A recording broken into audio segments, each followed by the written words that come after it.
4명의 학생이 있습니다. 4명의 학생.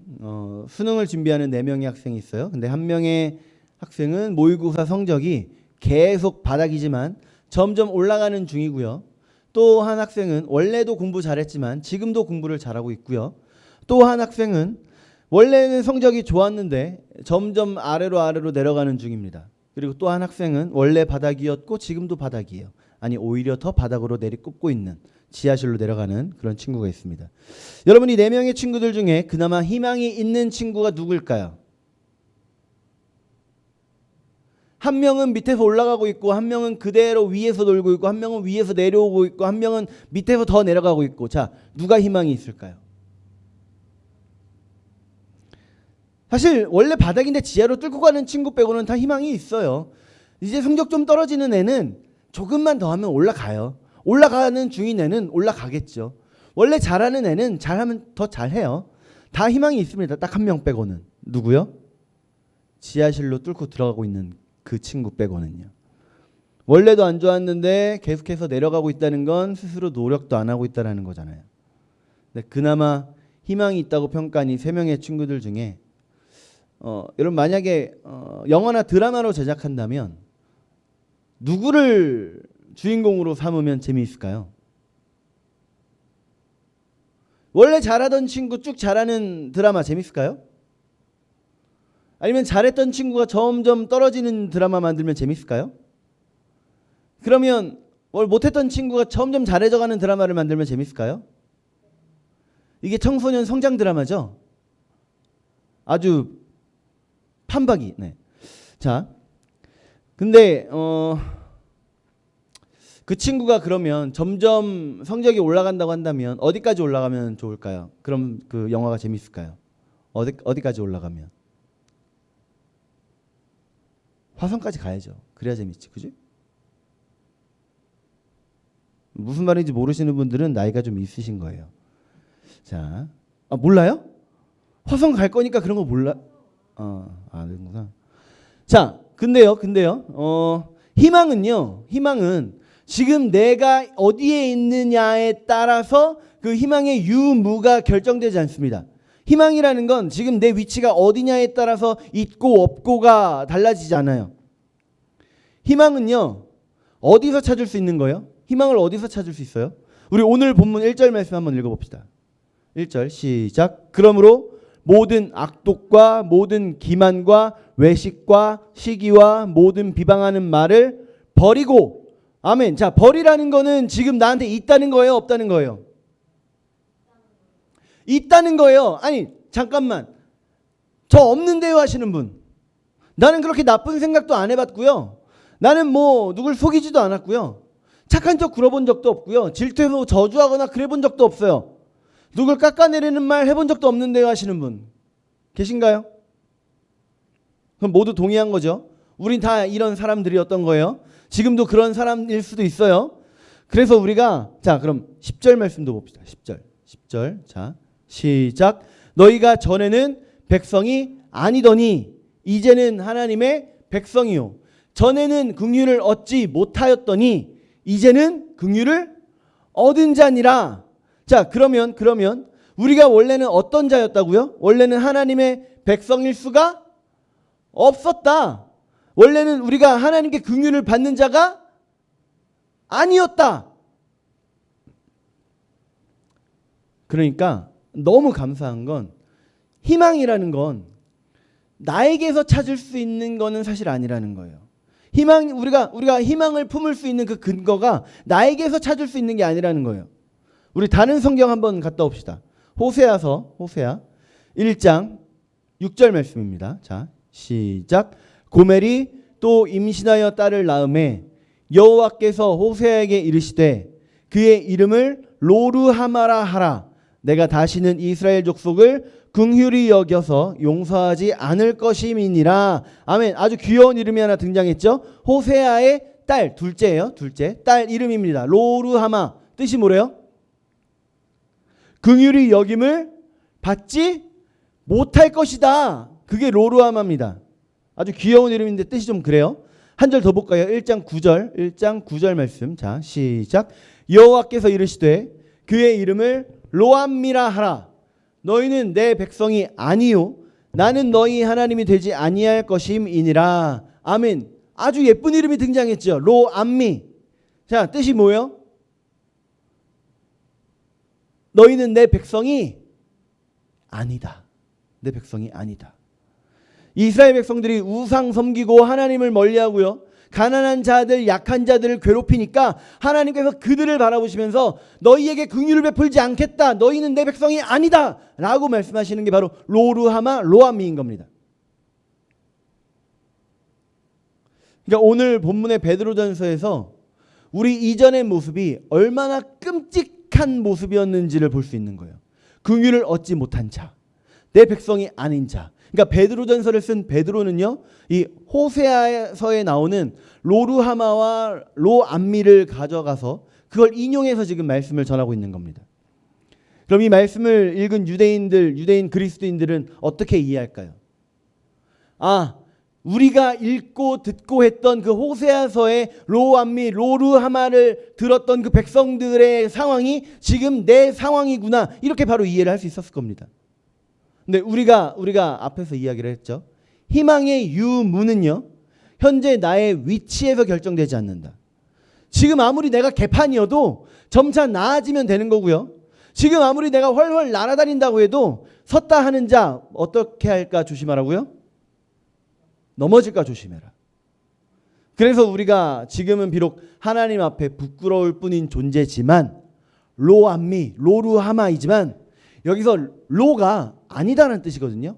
그럼 로를 빼면 어떻게 될까요? 루하마, 암미. 로루하마가 뭐였어요? 긍휼을 얻지 못할. 근데 로를 뺐으니까 긍휼을 베푸시겠다. 로암미가 뭐였어요? 내 백성이 아니다. 로를 빼면 암미. 무슨 뜻이에요? 내 백성이다. 이렇게 바뀌는 겁니다. 그러기 위해서 우리가 노력해야 할 게 뭐였어요? 1절 말씀에서 모든 악독과 기만과 외식과 시기와 비방, 이걸 어떻게 하라고요? 버려라. 좋아요. 나쁜 거는 다 버렸어요. 텅텅 비었어요. 일단 그렇다고 쳐요. 우리 다 비었어요. 그럼 이제 나쁜 걸 버렸으니까 좋은 걸로 채워야 되겠죠. 자, 2절 말씀 봅시다. 2절 시작. 갓난 아기들 같이 순전하고 신령한 젖을 사모하라. 이는 그로 말미암아 너희로 구원에 이르도록 자라게 하려 함이라. 아멘. 우리나라 성경은 목사인 제가 봐도 너무 어려워요. 갓난 아기들 같이 젖을 사모하라는 건 말씀은 알겠어요. 그런데 간절히 원하라는 건 알겠는데 어떤 젖이에요? 순전하고 신령한 젖. 도대체 그게 뭐예요? 이러니까 저 같은 사람도 목사일 수 있고 너무 좋아요. 감사하네요. 말씀입니다. 말씀. 하나님의 말씀, 성경의 말씀, 예배 때 함께 나누는 말씀이에요. 여러분 사모하시나요? 말씀 사모하세요? 거짓말을 못하는 사람들이군요. 말씀 사모하시나요? 우리 4절 5절 말씀 한번 같이 읽어봅시다. 4절 5절 시작. 사람에게는 버림받았으나 하나님께는 택하심을 입은 보배로운 산 돌이신 예수께 나아가 너희도 산 돌같이 신령한 집으로 세워지고 예수 그리스도로 말미암아 하나님이 기쁘게 받으실 신령한 제사를 드릴 거룩한 제사장이 될지니라. 아멘. 이야, 누가 그랬어요? 바울 서신이 어렵다고. 여러분 이거 무슨 말인지 이해했나요? 너무 어려운 표현이 나왔어요. 예수님께서 왜 산돌이실까요? 왜 산돌이에요? 살아있는 돌이요. 왜 예수님이 살아있는 돌이죠? 영어라면 리빙스톤입니다. 살아있는 돌. 리빙스톤이지만 생명을 주는 돌은 아니에요. 예수님은 살아있는 돌이에요. 왜요? 어떤 사람들은 그 로만 캐톨릭과 우리 개혁교회, 리폼 처치라고 하죠. 개혁교회의 차이점을 이렇게 이야기를 해요. 로만 캐톨릭은 천주교죠. 천주교. 그리고 개혁교회, 리폼 처치는 우리가 보통 생각하는 기독교, 뭐 장로교, 감리교, 성결교, 순복음 등등 있는 그냥 우리를 말하는 거예요. 어떤 농담을 하냐면 천주교는 프랜차이즈고 기독교는 뭐라고 해요? 개인 사업자다. 완전히 다를 것 같죠? 근데 사실 비슷한 부분도 많습니다. 캐톨릭이라고 하는 말 뜻은 보편적이라는 뜻이거든요, 원래. 자, 조금 어려울 수도 있어요. 신학적인 표현 좀 들어가겠습니다. 캐톨릭은 보편적이라는 뜻이에요. 그래서 옛날 사도신경 영어 버전을 보면 거룩한 공교회화를 영어로 어떻게 고백했느냐? Holy Catholic Church라고 고백을 했어요. 잘못 이해하면 거룩한 천주교 교회가 돼버리겠죠. 그래서 지금은 이게 바뀌었어요. 유니버셜 처치입니다. 유니버셜 처치. 우주적 교회, 우주적 교회. 한 교회 한 교회가 아니라 예수님을 머리로 한 이 세상 모든 성도들의 연합체, 그 한 교회를 말하는 거예요. 그래서 우주적 교회, 이게 옛날 말로는 보편교회였습니다. 왜 이렇게 어렵게 신학 용어까지 썼느냐? 필요했어요. 여기서 그 우주적 교회의 가장 중요한 모퉁이 돌이 되시는 분이 바로 우리 예수님인 겁니다. 예수님이 십자가에 달려 죽으심으로 인해서 그 십자가에 달려 죽으신 그 피 흘리심이 모퉁이 돌이 될 수 있는 그 증거거든요. 예수님께서 십자가에 달려 죽지 않으셨으면 사람들이 예수님을 싫어하고 미워해서 그렇게 버리지 않았다면 우리는 그 예수님의 놀라운 은혜를 누리지 못했겠죠. 그 사람들은 버렸지만 하나님은 그 예수님을 우주적 교회의 모퉁이 돌로 삼으신 거예요. 그러면 우리는 또 왜 산돌이에요? 우리는 또 왜 산돌이에요? 우리도 그 교회를 이루는 하나하나의 돌인 겁니다. 하나하나의 돌. 근데 우리가 죽어 있어요? 살아 있어요? 살아 있어요. 그래서 우리가 산돌인 거예요. 여기에 우리가 희망을 발견할 수 있는 근거가 있습니다. 우리의 희망은 나에게서 찾을 수 없어요. 나를 묵상하면 점점 더 우울해질 뿐이에요. 점점 더 암울해질 뿐입니다. 그런데 십자가를 묵상하고요, 예수님을 묵상하면 점점 더 힘이 납니다. 어디서 우리의 희망의 근거를 찾느냐? 우리가 아니라 예수님에게서. 자, 그러면 똑같은 호프지만 한국에선 달라집니다. 희망과 소망. 이제 우리 단어를 좀 다르게 사용할게요. 소망입니다. 소망. 우리는 모퉁이 돌이 되신 예수님과 함께 교회를 이루는 한 돌입니다. 죽은 돌이 아니라 살아있는, 그래서 산돌이에요. 그렇게 우리는 점차 세워져서 하나님의 우주적 교회의 한 부분을 맡게 되는 겁니다. 우리 5절 말씀 한번 읽어볼까요? 5절 다시 한번 봅니다. 자, 시작. 너희도 산돌같이 신령한 집으로 세워지고 예수 그리스도로 말미암아 하나님이 기쁘게 받으실 신령한 제사를 드릴 거룩한 제사장이 될지니라. 아멘. 우주적 교회인 그 신령한 집으로 세워져 가는데요. 세워져 가는데 그 신령한 제사를 드릴 거룩한 제사장이 되는 겁니다. 되는 거예요. 베드로전서 정말 너무 어려워요. 신령한 제사는 또 뭐예요? 신령한 제사는 뭐죠? 산신령 내려와서 우리랑 같이 춤추고 예배하는 게 신령한 제사인가요? 그래요? 헬로? 맞아요? 그럼 신령한 제사는 뭐예요? 덕분에, 이런 어려운 성경 덕분에 저 같은 사람도 목사한다니까요.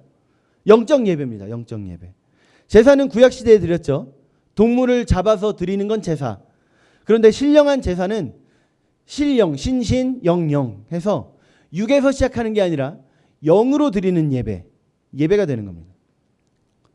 제사는 동물의 몸을 드렸어요. 그러면 영적 예배는 무엇을 드려야 할까요?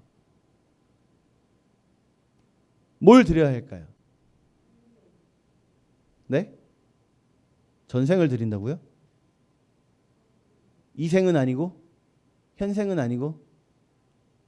우리의 전 생애를 드리는 거예요. 우리의 전생을 드리는 겁니다. 나의 삶 전체. 예배하는 거, 기도하는 거, 찬양하는 거, 섬기는 거, 회개하는 거, 사랑하는 거, 이런 관념적인 것뿐만 아니라 내 시간을 드리고 내 물질을 드리고 나의 생각도 드리고 나의 미래도 드리는 거예요. 그렇게 나를 드리는 것이 영적 예배입니다. 그렇게 신령한 제사를 드릴 신령한 제사장, 거룩한 제사장이 성경에 뭐라고 나왔어요? 거룩한 제사장이 될지니라. 될지니라. 전 거예요. 전 거. 9절 말고. 네. 마지막에 보면 뭐라고 돼 있어요? 제사장이 될지니라. 그러면 지금 됐다는 거예요? 아니면 지금은 아직 안 됐다는 거예요? 아직 안 됐다는 거예요? 하나님께서 우리를 거룩한 제사장으로 신령한 교회로 집으로 세워져 가는 중인 겁니다. 저는 기독교를 어떻게 정의하면 어쩌면 이미와 아직의 종교라고도 말할 수 있지 않을까 싶어요. 예수님은 이미 오셨지만 아직 오시지 않았죠. 하나님의 나라는 이미 임했지만 아직 임하지 않았습니다. 우리는 이미 구원을 받았지만 아직 구원이 완성되지 않았어요. 그렇게 이미와 아직이라는 개념이 여기도 적용이 되는 거죠. 우리는 이미 9절 말씀 읽어볼까요? 9절 시작. 그러나 너희는 택하신 족속이요 왕같은 제사장들이요 거룩한 나라요 그의 소유가 된 백성이니 이는 너희를 어두운 데서 불러내어 그의 기이한 빛에 들어가게 하신 이의 아름다운 덕을 선포하게 하려 하심이라. 아멘. 이미 우리는 택하신 족속이고 왕같은 제사장이고 거룩한 나라고 이미 우리는 하나님의 소유된 백성입니다. 그런데 동시에 아직이에요. 세워져 가는 중인 거죠. 다시 한번 앞에 했던 이야기로 돌아가 보겠습니다. 희망은 현재 우리의 위치에 따라서 유무가 달라지지 않습니다. 결정되지 않아요. 그리고 우리가 희망을 생각할 수 있는 그 근거는 우리 안에 있지 않습니다. 예수님께 있어요. 그래서 희망이 아니라 소망이라고 했죠. 마지막으로 우리 희망과 소망의 차이만 이야기하고 마치겠습니다. 자, 희망과 소망의 차이가 뭐예요? 희망은 긍정적인 마음, 낙관. 그리고 소망은 기독교 안에서 말하는 거예요. 소망은 하나님의 말씀이 이루어질 것이다 라고 하는 믿음입니다. 그러니까 극단적으로 설명하면 희망은 아무튼 잘 될 거야 라는 거고 소망은 하나님께서 이루실 거야 라는 거예요. 우리 9절 말씀 화면에 좀 띄워주시겠어요? 우리를 택하신 족속, 왕같은 제사장, 거룩한 나라, 하나님의 소유가 된 백성을 삼으셔서 우리를 선택해 주시고 존귀한 제사장 삼아 주시고 믿음의 공동체로 만들어 주시고 예수님 핏값으로 사신 하나님의 소유가 되게 하셔서 우리로 어둠 가운데 머물러 있지 않게 하시고 하나님의 놀라운 빛에 거하게 하신 하나님을 찬양하는 암미요 루하마인 우리가 되기를 간절히 축복합니다. 기도하겠습니다. 하나님 감사합니다.